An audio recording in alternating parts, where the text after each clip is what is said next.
Jordi Bilbeny, benvingut a Terrícoles, una vegada més, ja ha passat per aquest plató. Doncs Jordi Bilbeny és escriptor i investigador i un dels defensors de la tesi de la catalanitat d'en Colom, ara d'actualitat aquestes setmanes, no? Tant pel 12 d'octubre com per les propostes de la CUP de Barcelona. Sí, doncs és veritat que mai haguéssim pensat que polítics poguessin fer tant per la causa colombina, tot i que sembli un contrasentit, no? Perquè realment si la CUP de Barcelona no hagués presentat la seva formulació, no? de retirar l'estàtua d'en Colom, doncs això no hauria transcendit ni hauria tingut l'enrenou mediàtic i popular que ha tingut, no? Perquè realment tothom ho tenia a la boca. És un tema que mai havia estat de tanta actualitat. De tota manera, en Jordi Bilbeny fa unes rutes per la Barcelona colombina, entre les quals passa el monument. Primer parlem d'aquest monument, un monument que, a més, en certa manera, sí que avala la tesi de la catalanitat de Colom, no? Perquè és un monument, no sé si críptic, però que sí que ben llegit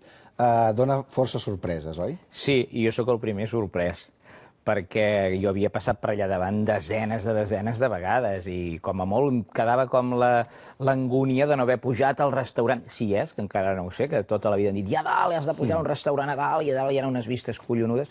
I aquesta és l'única cosa que no he fet. Però, en canvi, sí que he mirat gairebé amb lupa tota la resta del monument i, efectivament, és molt sorprenent la quantitat d'informació que tenien els catalans de la segona meitat del segle XIX. Molta. Perquè, per exemple, una anècdota. Jo l'any 90 assisteixo al Bar Graciar a una conferència que dona la Teresa Baquer sobre l'herald Penn-Bourgeois, que és un herald que tenia el rei Pere IV, el conestable de Catalunya, i ella identifica aquest herald amb Cristòfor Colom. I aleshores, quan vas a veure el monument aquest, veus que en Colom està allà vestit, amb un vestit d'herald. I realment era molt sorprenent. Aquesta gent ja sabien que en Colom era un herald d'algun rei de Catalunya? Com ho van saber, això? De fet, a les 4 estàtues de la base del monument, una d'elles pintada aquesta setmana de vermell, la del pare Boïl, són 4 catalans, sí. Diguéssim, Sant Àngel, Boïl, Margarit i Ferrer de Blanes. Ferrer de Blanes, Ferrer sí. de Blanes. La pregunta ja l'has plantejat tu. Com ho sabien? Això és bastant més fàcil de saber. I quina era la percepció que es tenia de la descoberta en aquella Catalunya de la Renaixença? Tenia molt més que el que sap avui el món acadèmic. I com és possible, això? Doncs perquè al segle XIX no hi havia hagut un franquisme, no hi havia hagut un rentat de cervell tan ferotge com hi vam haver, amb tots els mestres portats d'arreu d'Espanya amb un únic objectiu, que era castellanitzar, encara que diguin espanyolitzar, això no té cap ni peus, espanyolitzar, perquè espanyolitzar pot ser en gallec, o pot ser en valencià, o pot ser en andorrà... Un portuguès podries, no? Sí, i fins i tot, depèn de quina època, en perpinyanès, no? Perquè Perpinyà va ser espanyol fins fa 4 dies. Per tant, ho podia ser espanyolitzar en francès, si vols. Aleshores, el que ells volien era castellanitzar i treure tots els referents catalans de la nostra història per fer-los castellans. Però al segle XIX això no havia passat. O no havia passat, jo penso, amb la ràbia i amb la precisió que va passar durant el franquisme. I aleshores aquesta gent, també una cosa que a mi em sorprèn molt, és que hi ha 2 grans històries de Catalunya, per mi són de les millors, sense no aprofundim en l'aspecte economicista, marxista, no? Que són les d'en Bofarull i les d'en Víctor Català. Sí. En ambdós, o en sengles obres, hi ha uns capítols d'un volum considerable que parlen de l'aportació catalana en el tema d'Amèrica. I evidentment, es parla d'en Lluís de Sant Àngel, es parla d'en Bernat Boïl, es parla d'en Pere Bertran Margarit, no? Es parla de tot aquest entourage català que hi ha a l'entorn d'en Colom. A més, en Bofarull tenia accés a l'arxiu dit després de la Corona d'Aragó, és a dir, ell suposo que hauria d'haver tractat amb documents que potser ara ja no són tan accessibles. No, segurament, no? És que avui dia, encara que siguin accessibles, com que els documents que aquests senyors feien servir contradiuen la història oficial, molts historiadors ja ni els comenten. A mi una de les coses que també m'ha sorprès quan m'he dedicat al tema de la història és que, així com a la societat primitiva explica Freud i expliquen altres altres estudiosos, no? Hi ha una paraula que es diu tabú i que no pots tocar res d'allò i no pots dir allò ni interpretar res en aquell aspecte perquè allò és un tabú sagrat. Jo m'he trobat que aquí els catalans, que anem tant de progres i cosmopolites i universalistes, tenim tabús com les societats primitives. I un dels tabús, no? Ara que avui dia es pot parlar gairebé doncs, del Jesús històric, l'Església s'humanitza, l'Església debat de temes polítics, ara resulta, no?, que el món acadèmic no pot tocar temes històrics, que són els temes que haurien de tocar perquè són intrínsecs a la seva natura universitària, i no ho toquen, no? I això també sorprèn molt, aquest tabú per tocar el tema Colom. Aprofito aquest tabú per parlar una mica de la polèmica en general cada 12 d'octubre, en aquest cas vinculada al monument.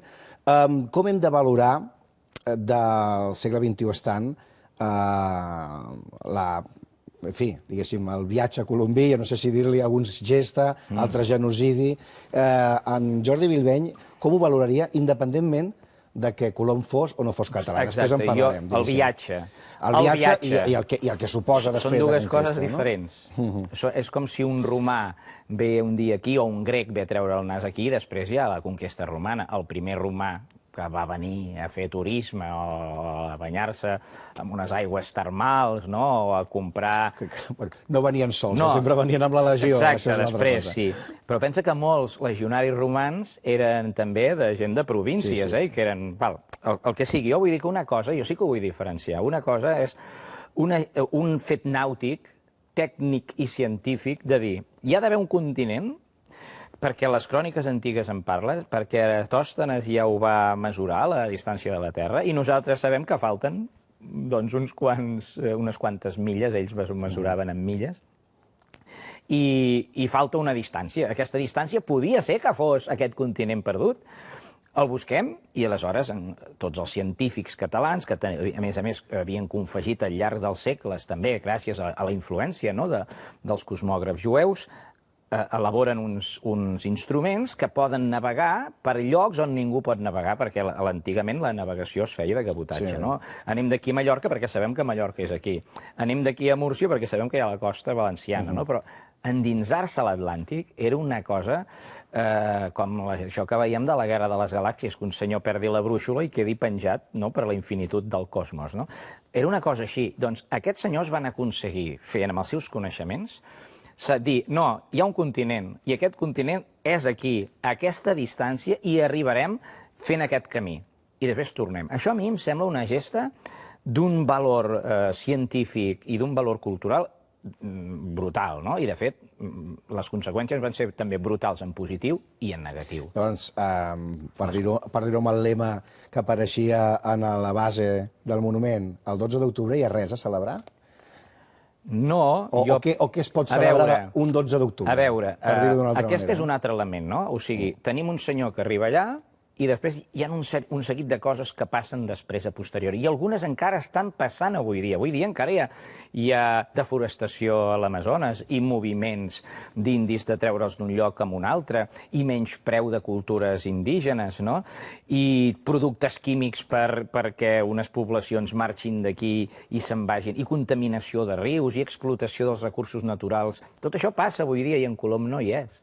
Ni en Margarit, ni en Boïl, ni en Jaume Ferrer, no? Aleshores, tot el que ha vingut després realment ha sigut cruel i té una vessant cruel, però també, evidentment, en Colom va intentar per tots els mitjans d'aturar aquests abusos. I sabem que ell va fer, no ho sabem, perquè s'han conservat unes instruccions en què entre ell i els reis no permeten que hi hagin abusos, no permeten que es sobrepassi ningú amb els indis, que si tu has de canviar una cosa amb un nadiu, jo he dit indis, però, a veure, perquè això és l'inèrcia, però també hem de dir, doncs, els pobles autòctons, els nadius, els indígenes, no?, que no puguis canviar com feien un picarol per un collaret de perles. Aleshores, això en Colom és molt estricte, fins i tot és estricte amb això. No canviareu un picarol o una barretina, perquè apareix també la paraula barretina. Es veu que als indígenes els hi cridava molt l'atenció aquelles gorres que portaven aquells homes i canviaven barretines també per coses d'ells, no? Doncs també deien, no, s'ha de canviar tot d'un mateix valor. Fins i tot amb això. I després hi ha una altra cosa que lluita contra els que volien fer esclaus als indis, que també n'hi havien en aquell moment. I en Colom lluita en contra d'això. I per això els reis els carreguen de cadenes i els treuen, perquè les queixes dels colons deien que en Colom ha ajusticiat alguns dels nostres perquè, segons en Colom, s'havien sobrepassat amb els indígenes. O sigui que és un senyor que aplica severament la llei a tot aquell que es passa un pèl amb els autòctons i se'l treuen del davant. Com aquestes entrevistes tenen com a tema central la història de Barcelona, haurem de donar, en principi, no per fet, però sí com a tema central que en Colom era d'aquesta ciutat. Almenys és la tesi que en Jordi Bilbeny defensa. No de la catalanitat, sinó de que Cristòfol Colom és una persona en concret, en Joan Colom. Abans d'entrar en el tema del Joan Colom, hi ha molts processos de pau al món, hi ha moltes enteses entre el món. Hi haurà mai una entesa entre els historiadors que defensen, tots els historiadors que defensen la tesi de la catalanitat d'en Colom, perquè hi ha diverses escoles, en aquest sentit, gent que diu que és de les illes, gent que... És veritat, però per mi l'única escola vàlida és la que vol aproximar-se, la que vol o intenta aproximar-se a l'autenticitat dels fets, sense reverències, ni cadaver, ni nòmines, ni... Ara anava a dir corbates, però veig que no, perquè jo tinc encara el símbol de la corbata dels funcionaris, no? No, doncs, arribar a la veritat, de vegades, suposa un camí molt dur, no? I no hem de confondre voler quedar bé amb trobar informació. Jo l'única pauta que he seguit és voler aproximar-me al màxim possible amb la documentació possible a la veritat dels fets. Però, en canvi, veig que hi ha gent que, perquè m'ho van dir, tio, què dius? Que jo tinc amics a Madrid, em deia un d'aquests centres. Un defensor de la tesi de la catalanitat. De catalanitat d'en Colom. Hi ha diverses escoles. Clar, aleshores, depèn del que dius, si tu fas quedar malament, doncs no ho diguis. I jo penso, si he de quedar malament, tranquil, perquè jo un dia o altre desapareixeré, no? Jo no penso que estaré aquí fins a l'Armagedon, no? Però un dia o altre desapareixeré, però almenys intentaré que quedi doncs, un rigor o una acuïtat o un servei molt, molt escrupolós per aproximar-nos als fets, al marge de si el que dius sembla grotesc o fa quedar malament a algú, no? I aleshores jo trobo que aquí hi ha gent que confonen la història amb una estratègia tàctico-política, no? I per mi no té res a veure. No veurem un gran congrés sobre la catalanitat colombí... Sí, podria ser.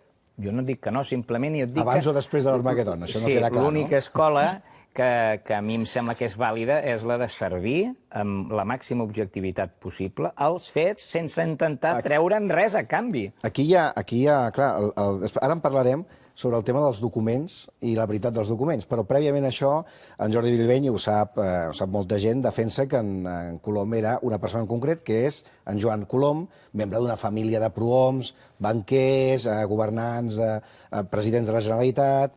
Hi ha un problema, en principi, que se li diu sempre en Bilbeny, que és el del quòndam. És a dir, podria ser en Joan Colom si no fos que hi ha documents que diu que l'any 1484, ja era mort. Va anar mort a descobrir Amèrica, era massa gran. Com se solventa aquest tema? Se solventa dient, davant de l'opinió pública i dels espectadors que ens mirin, que no es pot fer malabarisme amb la documentació. Hi ha un document comercial que sí que diu que en Colom és quòndam. Que és mort, aclarim-ho, no? 1484. Era mort. Diu el document que és mort, però després apareixen 2 documents més en què en Colom és viu. Aquests senyors que diuen que en Colom no pot ser el descobridor o el que organitza la primera expedició transoceànica, que no pot ser perquè és mort. Però no, però ells saben que hi ha més documents després que diuen que és viu. Per tant, jo el que continuaria demanant a la gent que m'acusa a mi de no voler fer cas en aquest document que diu que és quòndam és que siguem seriosos, que no siguem truculents amb la documentació. Si un document diu que és quòndam el 84 i després el 87 un diu que és viu i el 90 torna a aparèixer com a viu, hem d'interpretar la documentació en la seva globalitat. I jo ho intento. Sabem que si algú porta 10 anys o més fora del seu país, legalment ets mort. Hi ha una mort civil que ha estat estudiada per als entesos en dret medieval, i no tan medieval, perquè al segle XVIII i XIX encara es parla del dret civil. El dret civil, quan reconeix la mort civil. O sigui, hi ha una mort civil, per exemple, un revolucionari que lluiten contra la corona. El rei pot decretar... Estem parlant del cas del Colom, perquè en principi... Podia ser declarat civilment mort. Per tant, la mort civil era una mena de mort tan important o més que la mort física. Aquest Joan Colom, en principi no tenim documents directes ni de la seva existència, ni manuscrits... Sí que hi ha coses d'en Joan Colom, fins i tot hi ha una signatura. De Joan Colom com a Cristòfor Colom, diguéssim, en aquesta figura. Matisem-ho. Cristòfor Colom a Portugal és dit Joao. Joao. A França, quan ell és vicealmirall a les ordres del rei de França, se li diu Jean Coulon, i apareix en la documentació. El corsari, no? El corsari Jean Coulon, no? Per tant, se li diu Joan. Ell mateix diu que ha estat el 1477 servint com a pilot a una expedició del rei de Dinamarca cristià, millor dir, perquè ens entenguem, del rei Cristià, que és el nom de Dinamarca, que el 1477 va enviar una expedició a Groenlàndia, a l'Àrtic. Els cronistes, tant en llatí com en d'altres llengües, parlen de John o Joannes, Scolvus, Scolnus, Colonus. Però el cognom varia, però el nom sempre és Joan. I si ell diu que ell era el pilot d'aquesta expedició, també tenim que se li diu Joan. Cristòfor seria un malnom que ell mateix... No, un malnom no. És el nom que ell pren, o bé com a ordre que ha entrat en un ordre militar o en un ordre religiós. El que porta Crist, no? És que és això. O sigui, Cristòferens és el que porta Crist. I Sant Cristòfol, tothom sap que Sant Cristòfol porta Jesús aquí i travessa unes aigües. I en Colom diu, jo porto el cristianisme, també a l'altre costat d'unes aigües. I s'agafa aquest nom com un nom simbòlic, però després de descobrir Amèrica.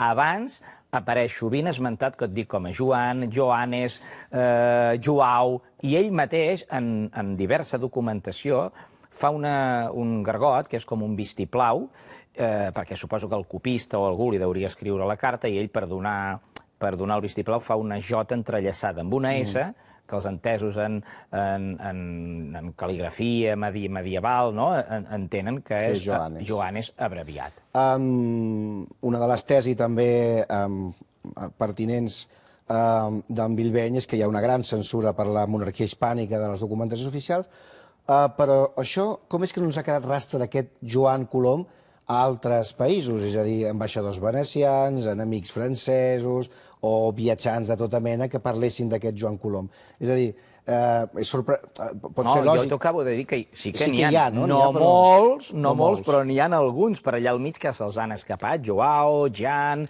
Bé, aquí a Barcelona sabem que d'aquesta família hi havia un Joan Colom que serveix Renat d'Anjou i Cristóbal Colón, així Cristóbal Colón diu que ell està a les ordres de Renat d'Anjou, del buen rei Reinel, diu.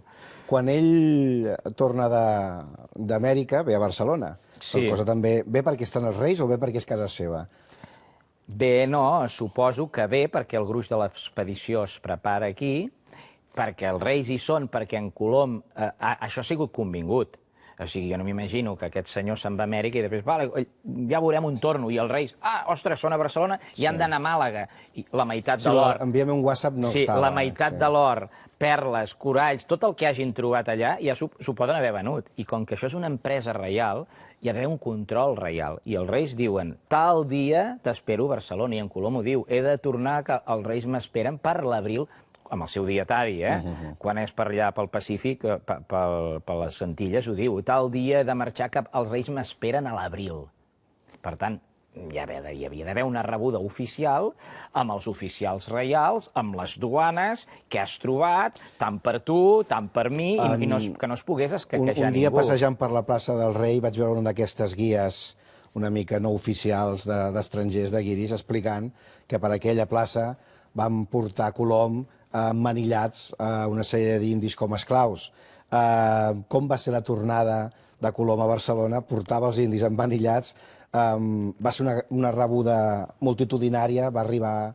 A mi, per mi, que aquest guia hauria confondre que van portant en Colom emmanillat. Això Aquí és per un l'únic altre que ha viatge, arribat a emmanillat és en Colom, no? I fins i tot a Barcelona, en un lloc que ara que no sé ubicar amb el nom del carrer, però que algun dia, si vols, t'hi porto, hi ha la presó d'en Colom. Jo, quan un conegut meu va saber que jo investigava això, m'ha dit, vine, i em va portar. Veus, jo vaig començar a treballar de jove aquí i quan vaig entrar el primer que em van dir és benvingut a la presó d'en Colom. I aquesta és una tradició que pel veïnat, després en anys successius he preguntat, i sí, la és a dir, queden traces a Barcelona del pas de la residència del Colom? De la casa, i a més... Al carrer Banys Nous, no? Entre Banys Nous i Mirallers tenia la casa, just a darrere Santa Maria del Mar, per tant, a tocar de la llotja, a tocar del monestir de Santa Anna, on es van fer les Corts el 1493 per organitzar tot el segon viatge, la Casa de la Moneda, que queda darrere, la duana, al port, o sigui, en un indret molt, molt significatiu. Doncs bé, hi ha moltes traces i tradicions lamades, que l'amades que és menys tingut també pel món acadèmic. Aquest home s'ho inventa tot, diuen, s'ho inventa tot. I realment, si tu vols saber alguna cosa o aproximar-te, també has de llegir amades, si no, no ens quedarien llegendes, ni rondalles, ni res, no? I a mi em sap greu que no hagin fet aquests senyors tota la feina que ha fet l'amades, però va fer l'amades. L'amades també pregunta al començament del segle XX, vostès saben d'en Colom on eren, en tenen alguna cosa? I ell va explicant, diu, la majoria diuen que era de Barcelona, una gran part de la Marina i alguns diuen de Mataró. Per tant, a nivell popular, encara el boca a orella, a començament del segle XX, encara no havia perdut el concepte que en Colom era barceloní. I si Barcelona és on arriba del primer viatge, on s'organitza el segon viatge, d'on surt el know-how, per dir-ho d'alguna manera, la tecnologia, com és que Barcelona no se'n beneficia immediatament els primers anys, diguéssim, d'aquesta aventura colombina? Sí que se'n beneficia. O almenys la història oficial. La història oficial... Porta a Sevilla... Exacte. Si en Colom és català, els navegants són d'aquí, surten de Pals, els Yanyes estan documentats a Catalunya, els Cosa estan documentats a Catalunya, els Bertran són els cosins dels Bertran. El nunci que envia al Vaticà, quan el Vaticà sap que Castilla ha descobert un nuevo mundo, envia un nunci, un exmonjo de Montserrat, que és el pare Bernat Muil. El primer capità d'una fortalesa és en Pere Bertran Margarit, el cap de la segona expedició. En Jaume Ferrer és el que fa la partició del Nou Món. O sigui, resulta que en una expedició tota feta per castellans, per la reina de Castella, on els catalans en quedem al marge i tenim prohibit d'anar-hi, els pilars de la primera colonització catalana, i després en Colom, quan arriba a Barcelona, és rebut multitudinàriament. No sabien que els mariners eren genovesos? Que en Colom era genovès, els mariners eren castellans, en Colom era genovès i que Castella ho havia fet tot. Què celebren? Què celebren les multituds sortint als carrers a Barcelona 1493? És manicomial. O pensem que a Barcelona va passar una epidèmia de bogeria i que celebraven que els havien exclòs del comerç, els havien prohibit d'Amèrica... O realment el que celebren és el que realment va passar i els llibres és el que apareix ja retocat per la censura d'Estat. És cert que els llibres sobre el viatge colombià han anat evolucionant segons els interessos dels estats. Una pregunta que crec que és pertinent per anar acabant la conversa. La història la fan els acadèmics, o l'expliquen els acadèmics, però l'escriu finalment els estats. Sí, i encara diria més, la història les fan les baionetes, la història les fan les bombes, la història la fan els bombardejos sobre la població civil, la història la fan els afusellaments massius, any sí, més també, dia a dia. La història la fan la gent que ha de marxar per l'exili, la història al final la fa la por. A Catalunya durant segles hem patit tot això, i aquests que es pensen que són lliurepensadors i que poden decidir per ells mateixos la història, que no hem estat influïts per res ni ningú, i a mi el franquisme no m'ha influït, no saben de què parlen, no saben qui ha construït els llibres, qui ha construït el pànic a pensar, qui ha construït allò que ells estan llegint com si fos l'únic document possible. això van construir les baionetes, les bombes i el terror sobre la ciutadania. Una de les construccions noves per fer història, o almenys per divulgar-la, són les xarxes, és internet i sobretot la quantitat de documents que estan escanejats, que estan, diguéssim, a l'abast dels investigadors. L'Institut Nova Història, on Jordi Billbeny n'ha fet ús, almenys per divulgar aquests documents. S'està reescrivint una nova història a partir d'aquesta, diguéssim, popularització de l'accés a la documentació que fins ara només acadèmics tenien accés? Sí. Això pot capgirar relats? És més complicat controlar el relat? Jo trobo que ara, clar, ja no hi ha una piràmide del coneixement, no? El coneixement reglat o, diguem, el coneixement que serveix per donar referents a la ciutadania, ja no té una estructura piramidal. O sigui, a dalt hi ha els doctors, els estudiants, els no sé què d'història, i el poble que fa rondalles, no?, a la vora del foc. Gràcies a les noves tecnologies, gràcies a la llibertat de pensament, gràcies al fet que ja no hi ha ningú que ens vigili per fer una conversa, gràcies a internet, on hi ha centenars de milers de llibres penjats de tots els segles, qualsevol ciutadà pot buscar informació i pot interpretar-la lliurement. De fet, l'erasmisme, la gran revolució de la reforma del pensament i de la religiositat al segle XV i XVI, era això. Deixeu que us diguin a dalt el que heu de pensar i heu de creure i que vosaltres tingueu accés directe a la informació. Jo no sé si això serà reescriure la història que tu deies. Jo no sé si serà reescriure, però sí que almenys és repensar-la. Estem en aquest procés. En una sola paraula, trobarem aquell document que certifiqui el naixement, o sigui, la barcelonitat de Colom?